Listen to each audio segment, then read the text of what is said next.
Bubble gum. ఏ శ్రీను, అక్కడే నిలబడిపోయావేంటి? పర్లేదురా, మనిళ్ళే. Come come come. ఏ శ్రీను, ప్లే సంథింగ్ నా, ఏదోటి కొత్త సాంగ్ ఏమైనా. చాలా రోజు. అరే pick it up, play something. నీకు పాడడం తెలిసినందుకు యాక్ట్ చేయడం రాశ్రేయ. కళ్ళలో నిజం, గుండెల్లో అబద్ధం దాచడం నీకు చేత కాదు. You are very transparent. నువ్వేం దాచాలని ఇంత నవ్వుతున్నా నాకు తెలియదు శ్రేయ, కానీ మనసులోని బాధను ఎంత నొక్కి పెడితే అంత పెరుగుతుంది. ఎప్పుడైనా అనిపించింది చేసే, డోంట్ బి ఆర్టిఫిషియల్. మన గుండె చాలా చిన్న శ్రేయ, తట్టుకోలేదు. ఆపకు. ఇన్నాళ్ళు నవ్వుతూ దాచేసిన దుఃఖం అంతా బయటికి రాని. గుండెల్లో ఉన్న దుఃఖం గొంతు నుంచి బయటికి రానప్పుడే కన్నీళ్ళు అవుతాయి. వాటిని రాని. పైకి చెప్తే ప్రాబ్లం ఏంటో నీకే అర్థమవుతుంది. మనం ఎప్పుడూ ముసుకేసుకుని ఎందుకుంటాం?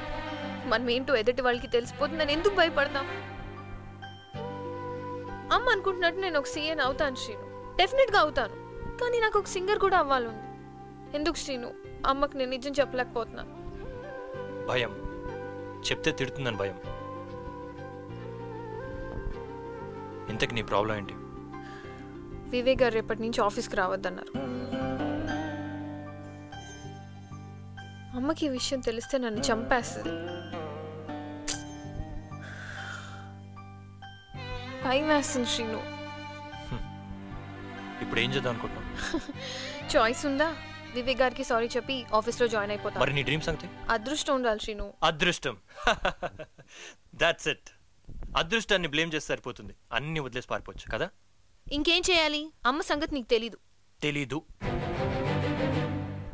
మీ అమ్మ గురించి నాకు అసలు ఏమీ తెలీదు. కానీ నీ గురించి తెలుసు అనుకున్నాను శ్రేయ. నీకో డ్రీమ్ ఉంది, అంబిషన్ ఉంది, దాన్ని సాధించాలనే పట్టుదల ఉంది అనుకున్నాను. ఉంది శ్రీను, కానీ కానీ కానీ కానీ కానీ ఛా! మీ అమ్మ అంటే అంత భయం అయితే కళ్ళ కన్నా మాని ఏదో సాధిద్దాం, పొడిచేద్దాం అనుకో. పోయి మీ అమ్మతో చెప్పు, నీ కళ్ళు అన్నీ ఆవిడే కనమని చెప్పు. నీ గోల్స్, నీ డ్రీమ్స్ అన్ని ఆవిడనే డిసైడ్ చేయమని చెప్పు. నీ జీవితాన్ని కూడా ఆవిడనే జీవించమని చెప్పు.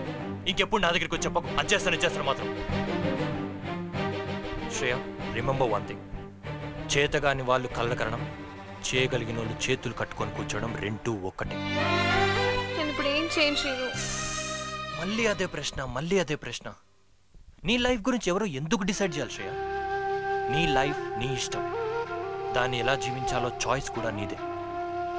ప్రాబ్లమ్స్ అర్థం చేసుకోవడానికి, అవి సాల్వ్ చేసుకునే చాయిస్లు తెలుసుకోవడానికి మాత్రమే ఎదుటివాడి హెల్ప్ తీసుకోవాలి. That's it. ఫైనల్ డెసిషన్ నీదే.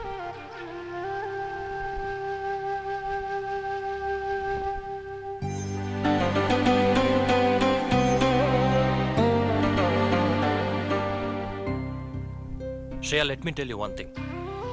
మనం చనిపోయిన తర్వాత మన జీవితాన్ని ఈ యొక్క డాష్తో డిస్క్రైబ్ చేస్తారు. ఆ డాష్కు మీనింగ్ ఉండాలి శ్రేయ. భగవంతుడు నీకు మంచి వాయిస్ ఇచ్చాడు, దాన్ని వేస్ట్ చేసుకో. Please don't give up.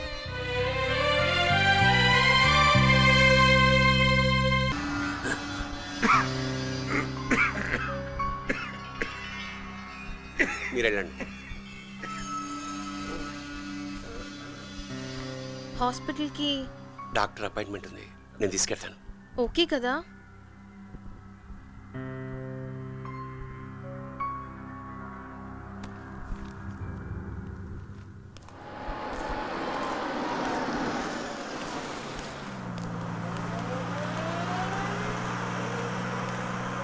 Hello sir, రావు గారు గుర్తుపట్టారా? నేను శుక్లా. గుర్తుంది. మీ హోటల్లోనే కదా ఆ రోజు అమ్మాయిని అనవసరంగా తిట్టాను. మీరు తిట్టారు, వెళ్ళిపోయారు. కానీ ఆ అమ్మాయి జీవితం నాశనం చేశారు. ఏమైంది? ఆ అమ్మాయి పాడటం మానేసిందండి.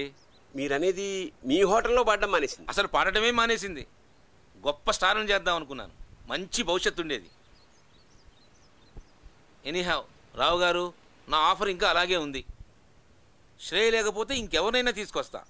మీరు ఓకే అంటే మీరు ఎక్స్పెక్ట్ చేయలేనంత డబ్బిస్తాను. శాస్త్రి గారు, అయ్యా, మీకు తెలుసుగా నేను ఎక్కడుంటాను. అయ్యా, వస్తాను. అయ్యా.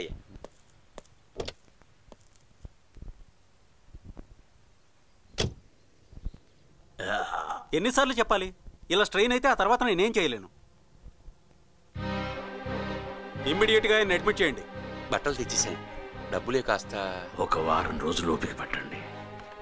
వారం కాకపోతే నెల తర్వాత ఇవ్వండి. డబ్బులు ఎవరు అడిగారు మిమ్మల్ని? నర్స్, అర్జెంటుగా రూమ్ అరేంజ్ చేయండి. నేను చెప్పింది వారం తర్వాత జాయిన్ అవుతానని.